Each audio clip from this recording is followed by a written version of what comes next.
Good afternoon, everybody. Hello. Thank you for joining us at this Write Local Play Global event. Write Local Play Global is the network for playwrights and theatre makers for young audiences who are interested in the written word. So we're really keen that everybody gets involved with us. We have our own website, Write Local Play Global. And today we are celebrating Indigenous artists. So I'm going to shut up and hand it over to our panel participants. Thank you very much.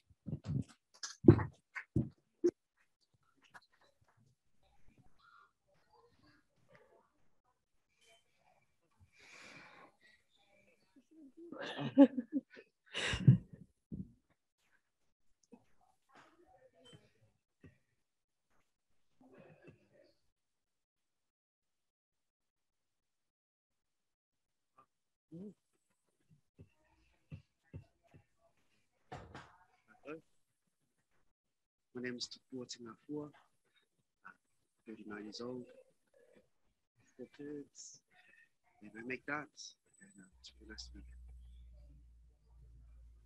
you. My name is Osa Simma, and I come from the next northernmost tribe in Sweden, on the Swedish side of Sapmi. We are still moving with our reindeers to the Norwegian part. So we live in 2 countries. Oops. Relax. Okay. Yeah, and I'm the head of the Sami Theatre. We are located, the administration, the mothership, I would say, we are located in Kiruna, a mining town up in North Sweden. But we mostly are on tour with our productions, because we are supposed to tour all over Sweden, plus Norway and Finland. But we're working from our Sami roots.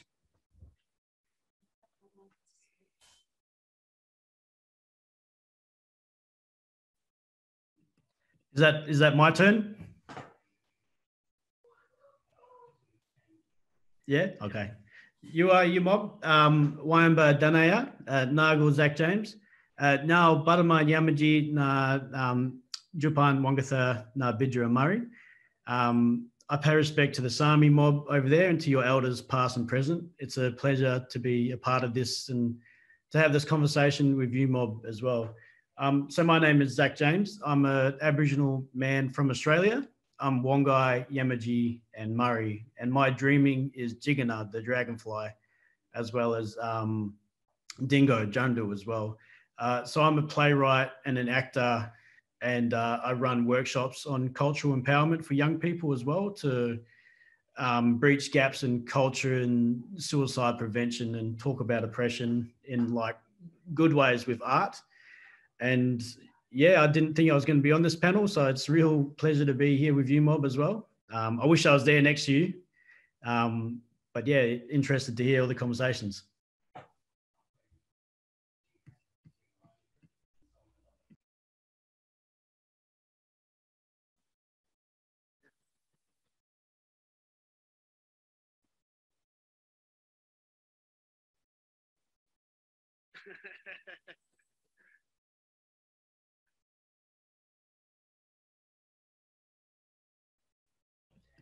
I can't hear you, Mob, by the way.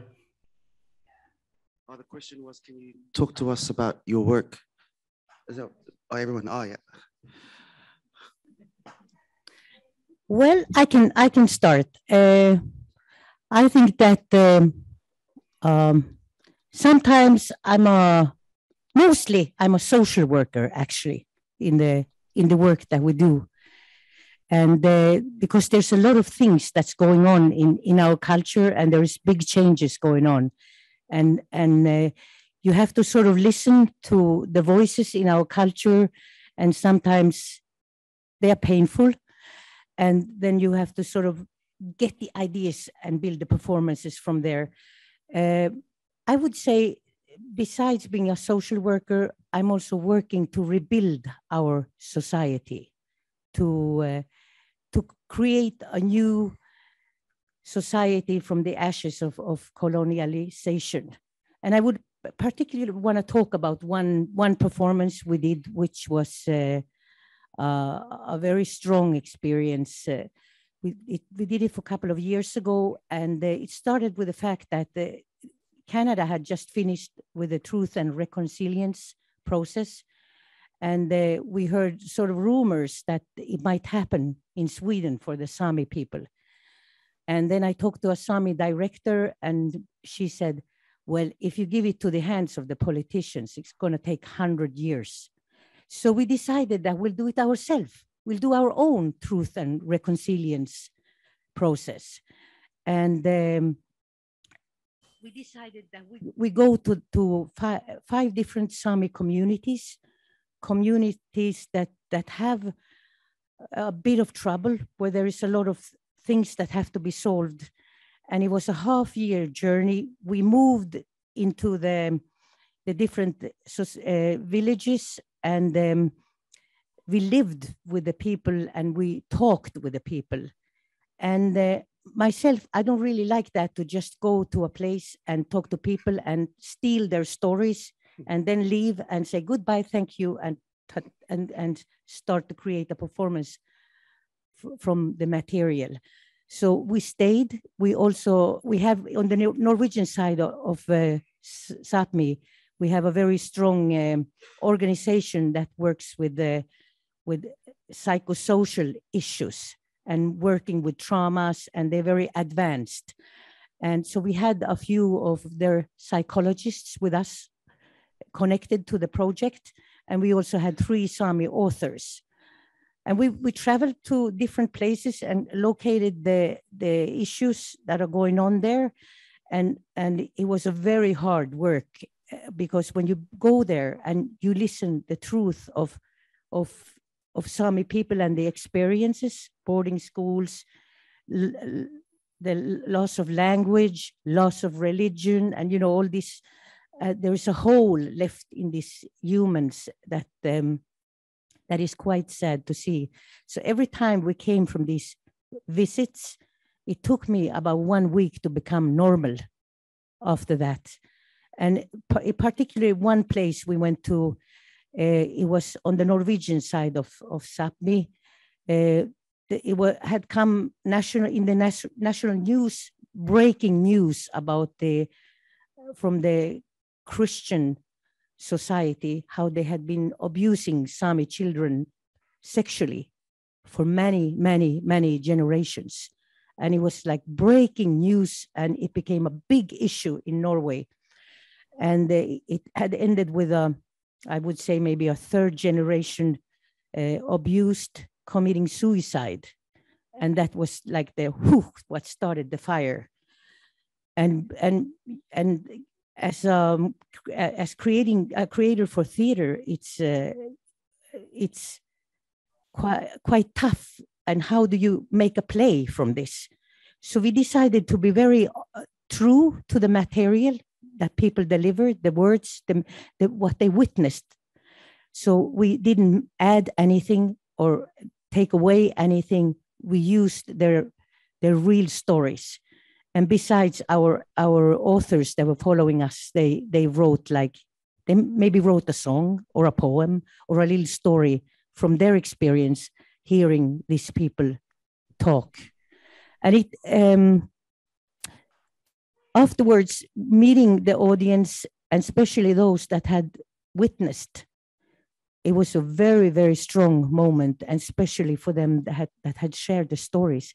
For them to hear someone else tell their own private story, it was very strong and very healing. But that's one of the toughest things I ever have done. Thank you.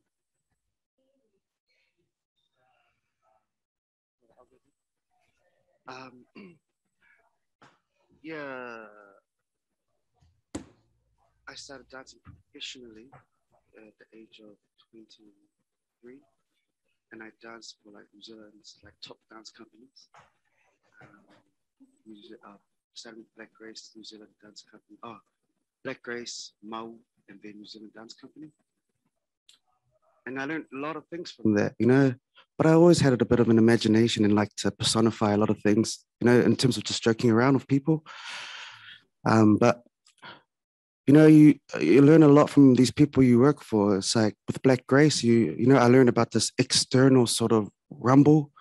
And then I worked with Lemmy, another Samoan man who's all about this internal rumble. It's very like this with Mau. And then I worked for New Zealand Dance Company, who was run by a white woman. And it was like, just be yourself, you know, like whatever you want to do. And I was like, whoa, she's okay. Like, yeah.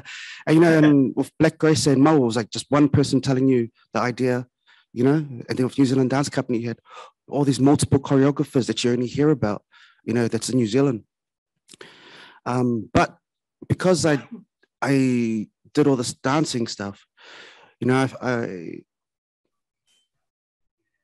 now in terms of creating my own work, yeah, I make a lot of movement, but then I always kind of refine and take away unnecessary things, you know, because I like space just to, you know, and then because you've committed your own time to watching something that just goes like this, you know, I give you a little reward of, you know, just a little taste of something else, and then we can go back to like another scene or something.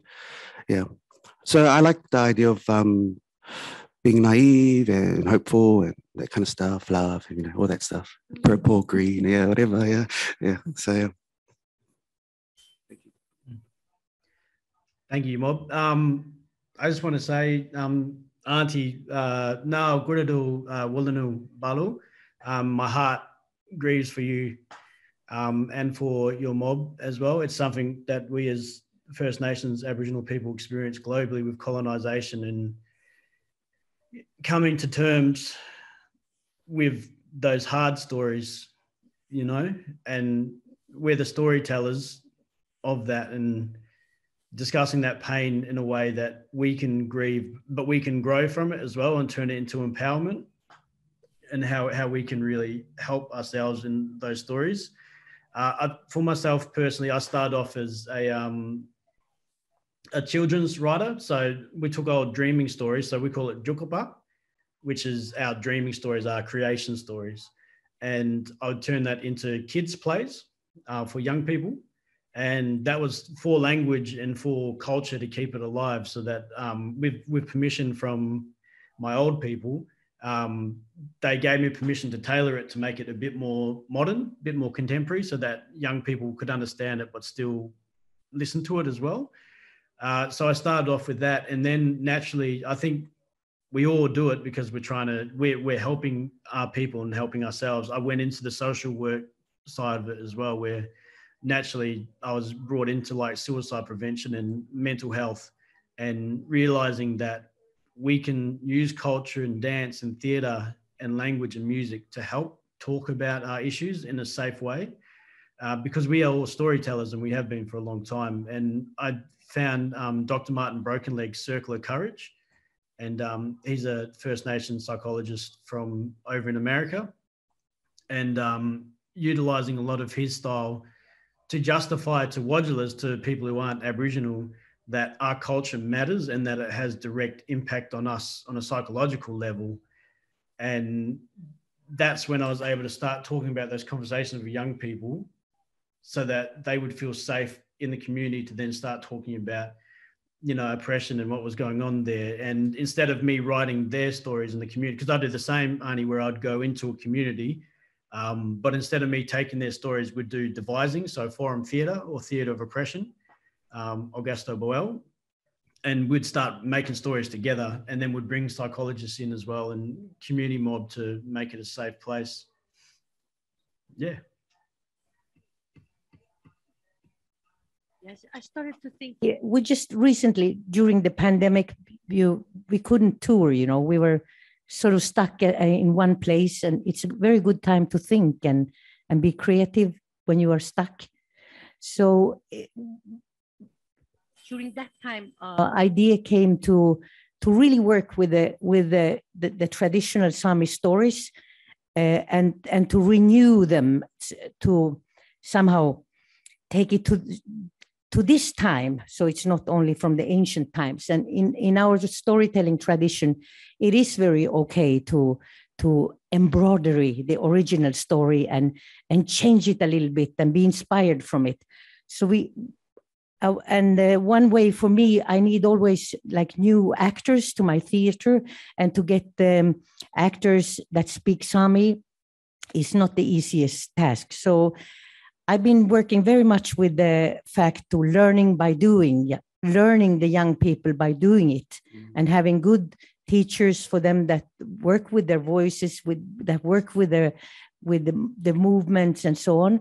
So we started up a series that now has become really, really attractive for our audience, and it's two young Sami people telling a story with the effect of movement, and no set, no lights, a little chair bag that they bring their stuff, and it's easy to move them, and they can go anywhere, and they can do it in 2 languages, in Sami and in Swedish.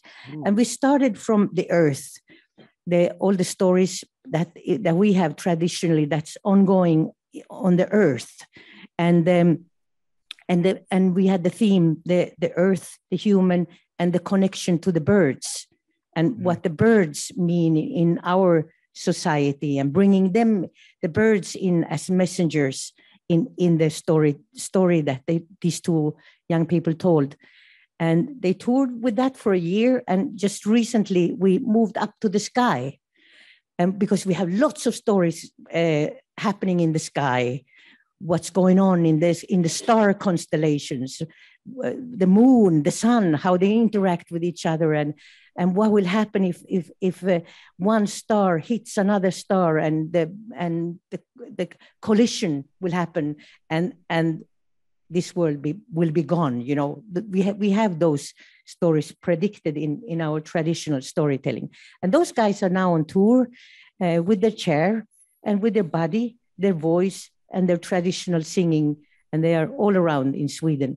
And the next of this series with the young people, we're going to go under earth. Now we've been in earth, sky, we need to go under the earth, because in the Sami tradition, we have our relatives under the earth. There's actually a story how they became these under earthlings, as I call them. There was, for a long time ago, there was this woman, this mother, and she had lots of children. She had so many children, probably hundreds of them. So then she heard a rumor that there's these big spirits coming to visit and to meet the mothers on the earth. And she wanted her children to be very nice looking, and she combed their hair, and she washed them and got them ready to meet these deities from the sky. And because she had so many kids, she couldn't get ready. Oops, there's the deity coming, and what shall I do with these kids that are not ready? So she decided to hide them. She took them to the forest and hid them. And then the spirit says, where are all your kids? Well, here they are. Aren't they nice? Aren't they beautiful? And but I think you have a little bit more. No. I don't have more kids. These are my kids. And putting on her smile. And then finally the spirit said, look, if you by vanity have chosen to hide your other children, they're going to be hidden forever. And they were put under the earth, and they are living a much happier life than us on earth with that vanity grandmother from a long time back. So they keep the knowledge. And when we are in our spiritual development as a human being, we have to go visit them, because they also are the keepers of the knowledge. And so we're going to go visit them for the next tour that we do, the next performance. Can I jump in quickly, just on that one? It's real funny that you said you started with the stories about Earth and the birds, because I did the same thing with my stories too. Yeah.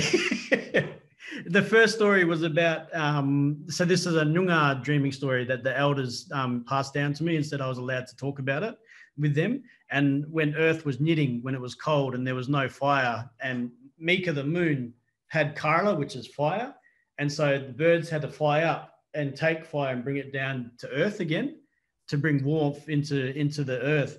And then the story that I told with Andrea Fernandez, who's a Yamaji yoga, she's in the chat right now, was about the stars and about the sky, just like you as well, which is so interesting. And it was that conversation about the reason that we targeted that is that we found so many more of our young fellas were looking down at their phone all the time, you know, or looking down and whatever. And the whole thing, we're like, you got to look up, you know. Our people come from up there as well. They're not just down here. We're from up there, and our stories. And, you know, you can read the sky, you can read the map, and it can tell you our past, it can tell you our history, and tell you how to find food and all of that. So it's just real funny how we've got that similarity. Can I just have a little input on what you said?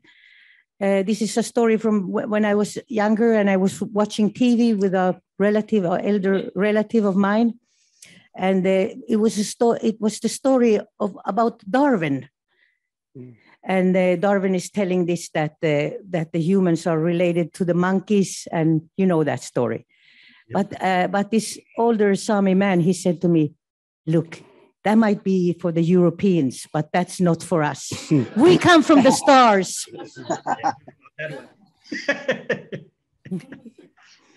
We all celestial mob, eh? Right, we meet up there. I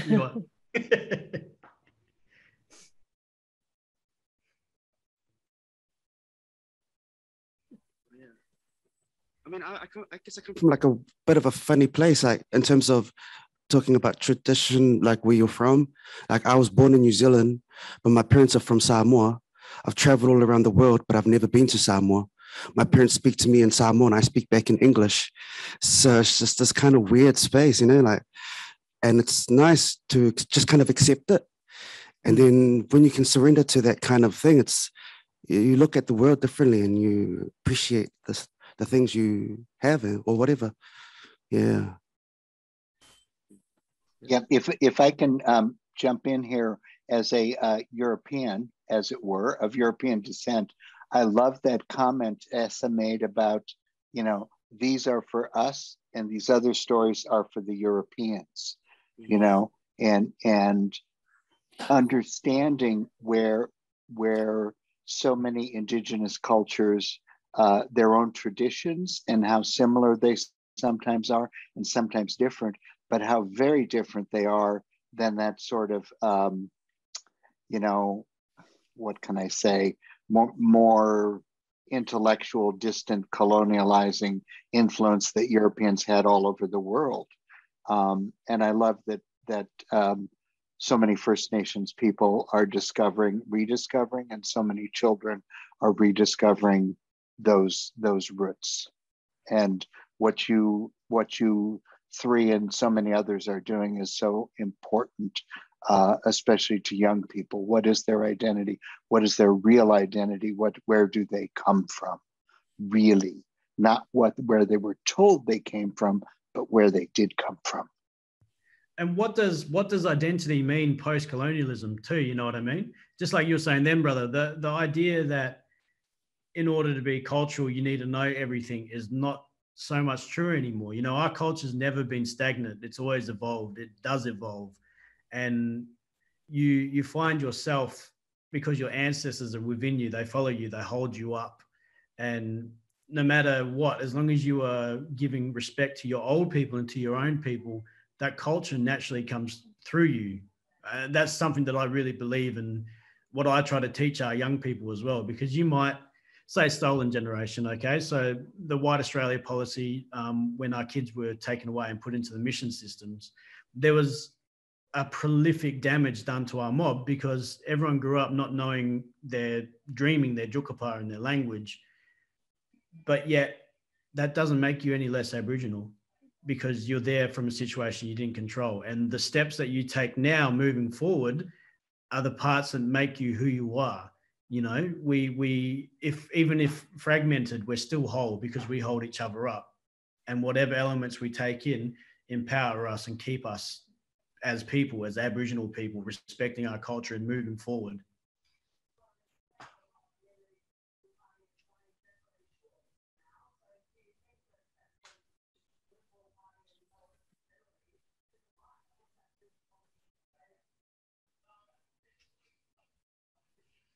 Oh, I can't hear someone if they're talking.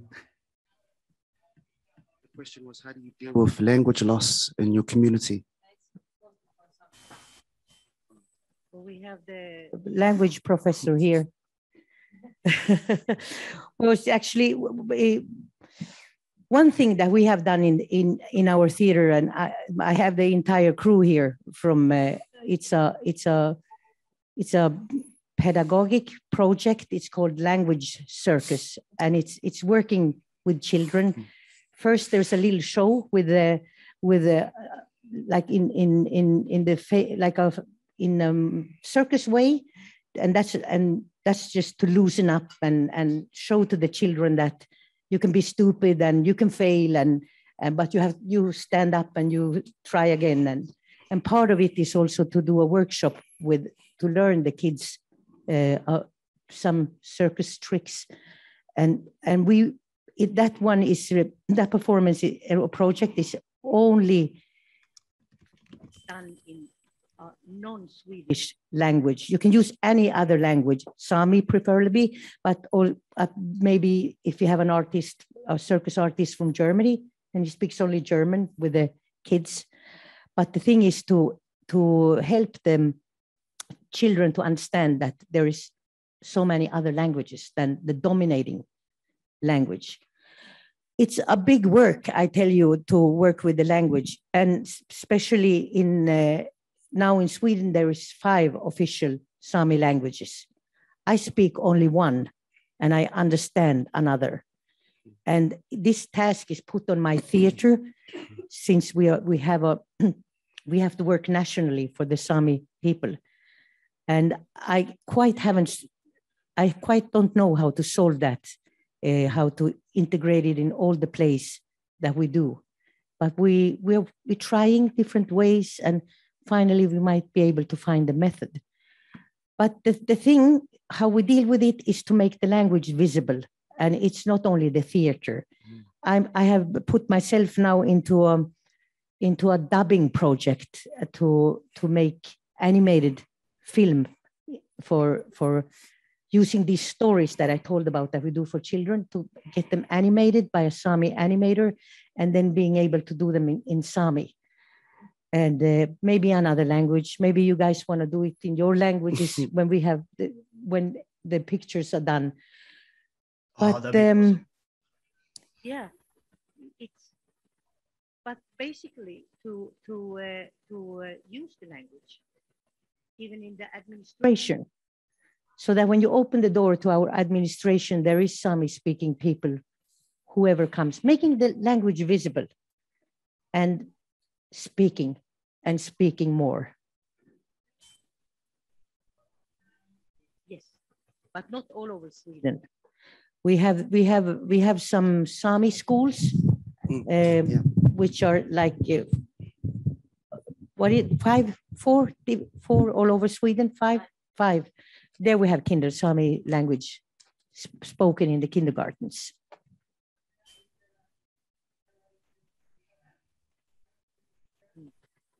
So actually, I'm from Estonia, and it's not very far, and from a small community, and we are dealing with our language loss. That's why I'm asking those questions. And yeah, so in these kindergarten groups, do you have like only Sami or together with Swedish? It depends in what community you are, because in some communities the language is very, very strong than in other communities. So some of the kindergarten probably have mixed language, but in other there's just Sami. Like the area I come from, which is so far north, in that school, everybody is 100% fluent in Sami.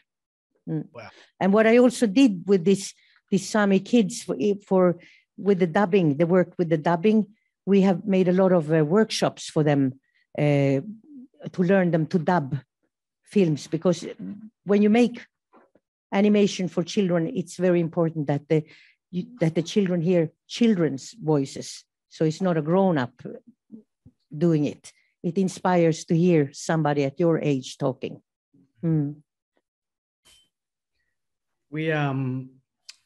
So Kylie Bracknell, she's a Noongar yoga Noongar woman from Perth, and she did the first ever Australian Aboriginal dubbing of Fist of Fury by Bruce Lee. Called it Noongar Da, and it was really boss. The whole thing was completely redubbed in Noongar language, which was really incredible. And the languages, it's so interesting that UMOP have 5, because pre-colonization, now someone in the chat can correct me here, but I'm fairly sure we had around 720 different dialects, and now there's just over 200, and not many of them are spoken fluently. So we're in the same kind of area again. We're trying to figure out, how do we get language back? How do we teach it in schools? Because we can't teach one language, because there's so many different types of languages. And say, I'll tell you just a little story. So for me, my language, I say Gurudul means heart. So that's your Gurudul. And my dad, when he was at university, he was playing cards with some Yorgas, some women who are from up north near Broome. And he was trying to show off his language and be like, Gurudul, Gurudul. And every time he said Gurudul, they would go a bit shy and blush. And he asked why, and they said, oh, because in our language, Gurudul means penis. And he was sitting there saying penis every time he was playing cards. So it's just like it's funny, but it's also, that's the kind of difficulty you find when you're like, what language do we centralize? Do we centralize a language, or do we make each state, each town focus on the language that should be there traditionally? And I love this idea of language, because language is so tied to who you are as a person. This is very, very, very obvious, but keeping the language, whichever language, whether it's 5 Sami languages or 200 First Nations languages in Australia, there's a visceral connection, I think, to the spirit of who you are as a person, and so much is happening, around the world in terms of languages and saving languages, and are they being lost, and Estonian, and who's taking over what, and how do we maintain those things for everyone? So those conversations and that work, again, speaking from the outside, seems so important to everybody. Hi, my name is Brianna, and I am from Denabikega, which is Navajo Nation. And I also have a theater company, and it's located in Dakota Territory in Minnesota. And some of the things that are that keep me going are some of the most joyful experiences in doing theater with communities. I'd really love to hear any memories or joyful celebratory kind of experiences you've had in making theater with your people. So I'd just like to switch the conversation to hear about your joy in making your work.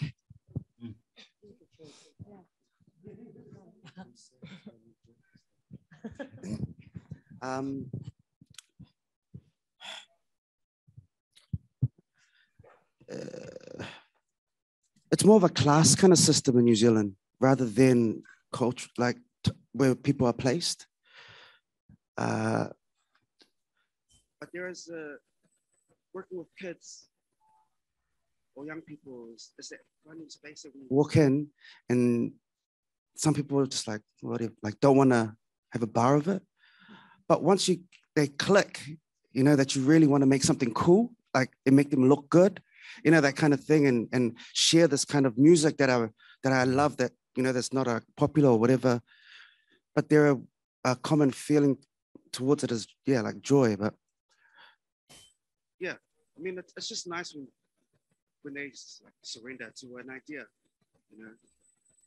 like I don't know, when I was a kid and people would come to do things with me, I would always be like too shy, or but you'll never see that person again, who just came like professional, whatever, came and to share. But I don't know. I think it's just nice when it all just works.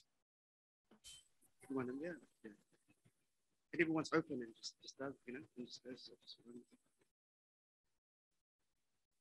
I think that every production is somehow joyful, especially when we meet the audience. You know, my people, the theater tradition is not very long. You know, it's not like hundreds and hundreds years old like the European theater. In Samiland, on the Swedish side, we started to do theater in the 70s. So it's only like 60 years old. So our people and are quite hungry for seeing theater that's dealing with Sami issues.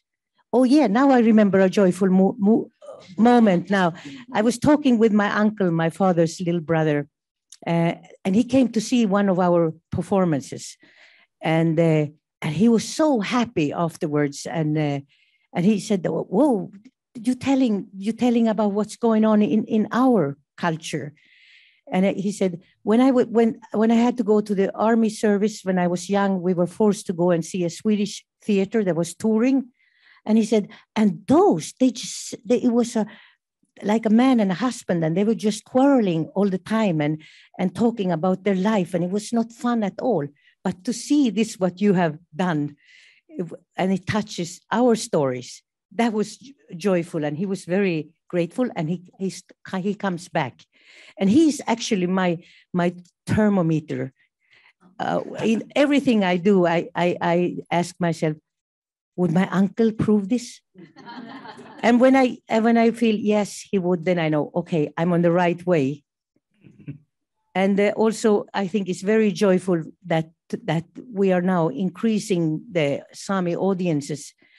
They're growing larger and larger for every year.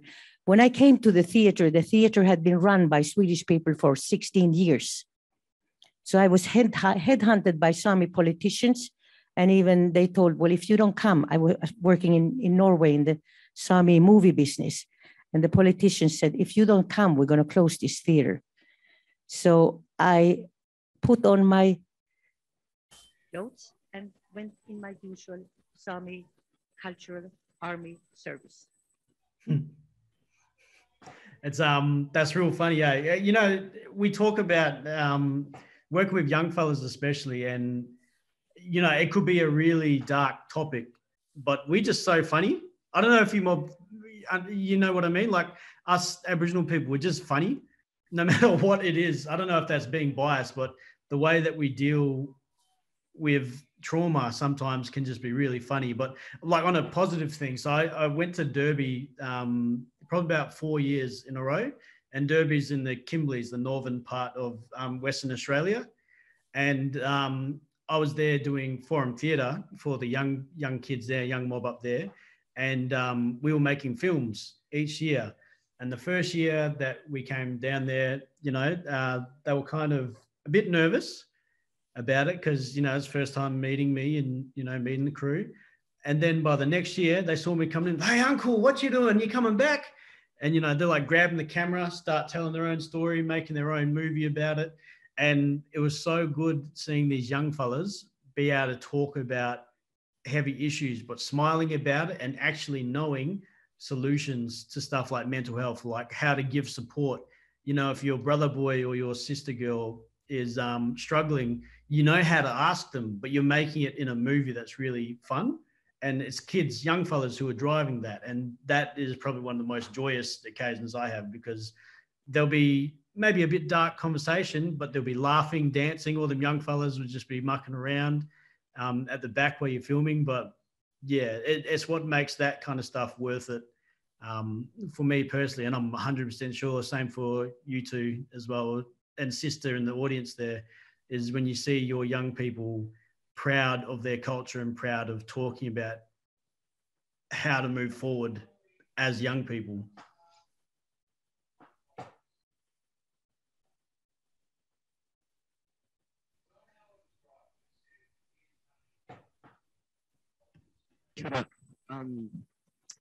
I just have a question for Elsa. Oh, well, for Ollie, but also you talked about how you merge or how you bring your traditional stories forward into the now. And I know in Aotearoa, New Zealand, our cultural process is that we go to elders to get the true stories, and then they sort of mentor. I'm an emerging choreographer, so I've been mentored by an elder to make sure that the stories are still authentic for the now. And I just wanted to know, and how does your culture do that, or anyone's culture on the panel, bring the stories in the now in the most authentic way?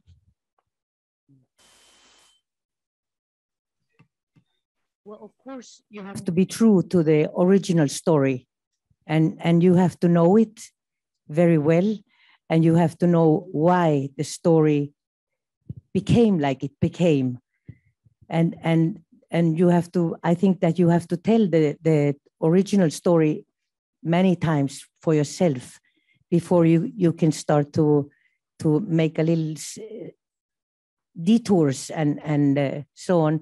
What I was told from my storytellers when I was growing up is that they said to me, well, when you tell a story, you might like one of the characters a little bit more than the others, and then that character has something, it's communicating something to you. So go and check out what is it that this character wants. So then I can, while I'm training to tell the story, I can work with that one particular character and think, what would it do if this happened? What would it do if that happened? So you learn to know the character, and then you can start to widen the story. It's like basic dramaturgy. Dramaturgy, in one sense. They knew that too.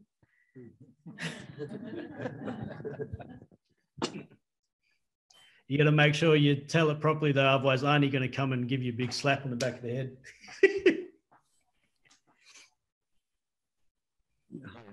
I'm Vincent from South Africa, for a jungle theatre company, and yeah, I'm just curious about what you all think about the two different emphasis. Okay, so the one emphasis I've seen in South Africa is truth and reconciliation, telling the story of colonialism to young people and to children, telling that story so that they really understand why they're in the situation that they're in. And then, of course, the other emphasis is the mythology, the creation stories, the folk tales, the stories that came before colonialism. So yeah, my question is just really, how do the two relate to each other, and yeah, what do you think about the difference between the two and the importance of it? Yeah. Could I jump in quickly on that one? I think there's no need for conversation of one or the other. They both exist concurrently, and each of them should be given the weight that is important. Our dreaming stories run throughout. So I always say this. So we call it the Jukapa. So Jukapa is the spirit realm. That's the creation. And this is what you perceive as reality. And they work concurrently, but also within each other at the same time. And that's the same as, so we talk about trauma from the past is also in the present. So our young people, like myself as well, we carry our elders and our ancestors on our shoulders within us as part of us. And that gives empowerment, but that also has a sense of intergenerational trauma because we feel that. I think that our young people always deserve to know the truth, and theatre is one way to talk about it. But we are not just a traumatized people. We are magic. We are empowered. We are resilient. We have strength. And our love comes from our culture and from our people. So whilst we talk about the bad stuff that's happened, the good stuff that we have, the good stuff that we are, is always more important than what has happened before.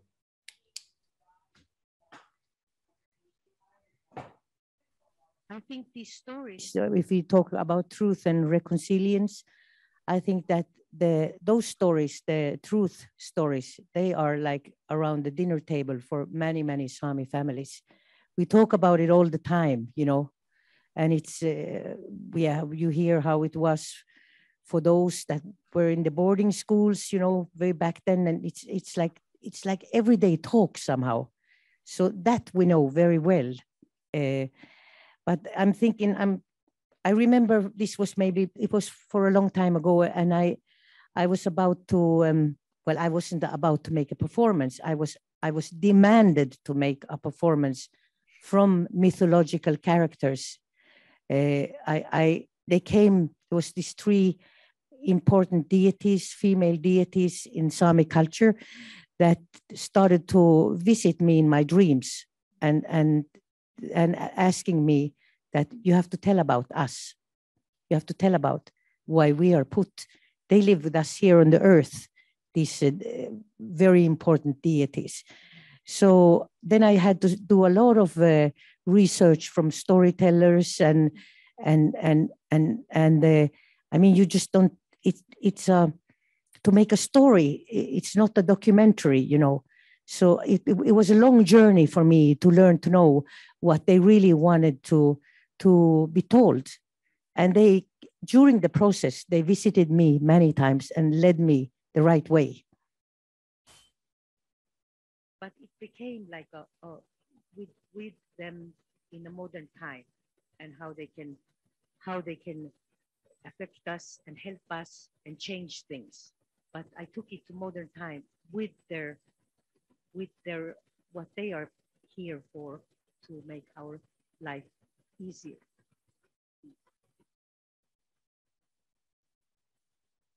Hello, my name is Viviane. I am from Brazil, and I'm so inspired to listen to you.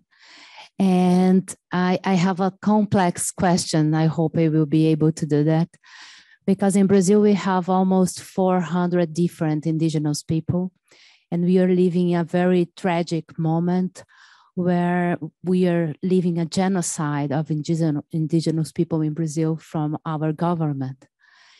And what I have been working with traditional theater in Brazil, Black theater, so I'm very engaged in social justice. But one thing that we were speaking about language, and I was thinking, is that in Brazil we have more than 100 different indigenous languages that usually the regular people that are not indigenous, they are not even aware about that. So when indigenous people keep their languages that we all wanted, also we think about the ones that know how to speak Portuguese are the ones that can really make the bridge to try to make the policies. We, for example, if we are here speaking, is because we can speak English. So it's very complex, because in one way, we of course needs to have to keep the language, but at the same time, how we are going to understand that without the predominant language or the language of the oppression, we can't also create these dialogical meetings. I'm thinking with you, I'm not giving any answer because I really don't have it.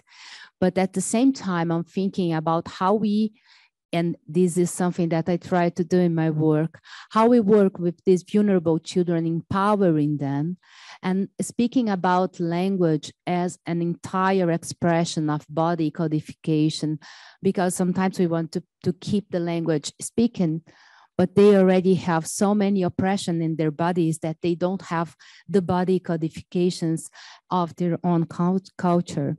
So I think it's so important for them to understand the historic path that brought the situation that we live now. But at the same time, I also think that it's our responsibility to present that with hope, to present in a way that they have self-confidence, that they are proud of themselves, and that they can really be active in this change. So yeah, it's a comment, but I would like you to comment my comment from your perspectives. How do you think that we empower children, make them to keep the belonging bonds with their culture, but at the same time, giving them the tools for them to be able to dialogue in this complex world? And congratulations on your work. Well, I think that speaking, you know, is to speak. That's the only way to keep a language. And also, I have two sons. They are 30 and 25, and I lived with them all over the world and far away from Sami-speaking people. So it's mainly been me and maybe the closest people in my family. I remember with my younger son, I said to him, look, we have a language that nobody understands. We were on the subway in Stockholm. And I said, we can talk about anything and they don't know what we're talking about. This is like it's like a secret and everybody's going to want to know what are they saying, what are they saying. So that in that way, I feel like I made him like being curious in the language. I myself, I speak many languages, and I remember my grandfather always said, to learn another language is not a weight to carry. It's just a language to carry. It's not a burden to speak another language. It's a language, and it's weightless. You can take it with you everywhere. It's not like carrying a lot of kilos in your hands. But at the same time, I also want to say that of course language is important for the identity. Yes, I agree with that, and that has many nuances, of course. But in the language, there's also a lot of hidden philosophy. Very much. Why do we say like this? Why are we not allowed to say like that? There is a message in that fact, and it has come. It's very old, that message, when the language was born. So it's also very profound to know a language, I think. It makes your soul grow.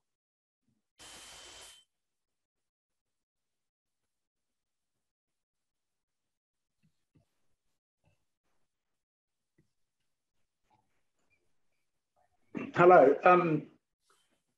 My name's Paul Tanner. I'm from Australia too. I'm an Arabana Aboriginal person from the middle of Australia, up near Lake Care we call Kadisanda.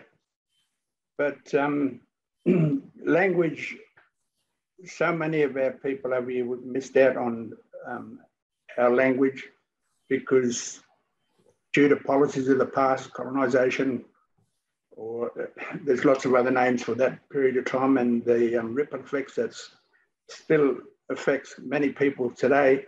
And just language is so important. And I know my mother could speak Arabana language fluently, knew all the cultural stories, but weren't allowed to pass it on to us. And there's so many other different language groups that are in the same boat. And yeah, it's sad, but you know, I'm encouraged by hearing about some of the children, you know, get an opportunity to tell their stories and to carry on that culture by telling stories, which is our culture. When I'm talking about Australian Aboriginal culture, has been around for quite a few thousand years. Last count, I think it was about 60,000 years. We've always told stories with song and dance and language. And we've got a bunch of kids, Dusty Feet Mob, but, you know, to tell stories, these kids to tell a story about the stolen generation and children being taken away, that affects so many of our mob that you know, they've still got a lot of baggage from them times, and people say move on and forget about it, but that baggage still lives in a lot of our mob today. The older people have been part of that stolen generation or descendants of it.